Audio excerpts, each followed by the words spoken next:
நெல்லை, விருதுநகர், தேனி உள்ளிட்ட 9 மாவட்டங்களில் இன்று மிதமான மழைக்கு வாய்ப்பிருப்பதாக தனியார் வானிலை ஆய்வாளர் பிரதீப் ஜான் கணித்துள்ளார். கூடுதல் விவரங்களை நம்முடைய செய்தியாளர் லிபிகாவிடம் கேட்கலாம். லிபிகா, விவரங்களை பதிவு செய்யுங்கள். அபிநயா, தென் தமிழகம் மற்றும் கொங்கு மண்டல பகுதிகளில் இன்று ஒரு சிறந்த நாளாக இருக்கும் எனவும் இன்றைய தினம் அந்த மாவட்டங்கள்ல மழைக்கான வாய்ப்பு இருப்பதாகவும் தனியார் வானிலை ஆய்வாளர் பிரதீப் ஜான் தன்னுடைய எக்ஸலத்துல பதிவிட்டிருக்கின்றார். குறிப்பாக தமிழகத்தை பொறுத்தவரை தொடர்ந்து தென் மாவட்டங்கள்ல மிதமான மழை கடந்த 2 நாட்களாக பதிவாகி வருகிறது.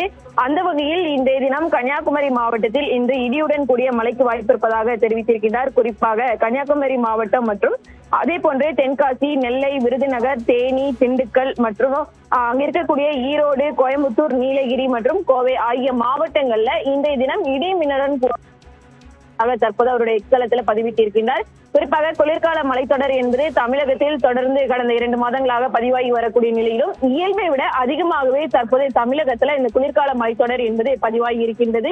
இந்த நிலையில் அடுத்து வரக்கூடிய தினங்களை பொறுத்தவரை தென் மாவட்டங்கள்ல மிதமான மழை தொடரும் என வானிலை ஆய்வு மையம் தெரிவித்திருந்த நிலையில் இன்றைய தினம் 9 மாவட்டங்களுக்கு மழைக்கான வாய்ப்பு இருப்பதாக தற்போது தனியார் வானிலை ஆய்வாளர் பிரதீப் ஜான் தன்னுடைய எக்ஸலத்துல பதிவிட்டிருக்கின்றார்.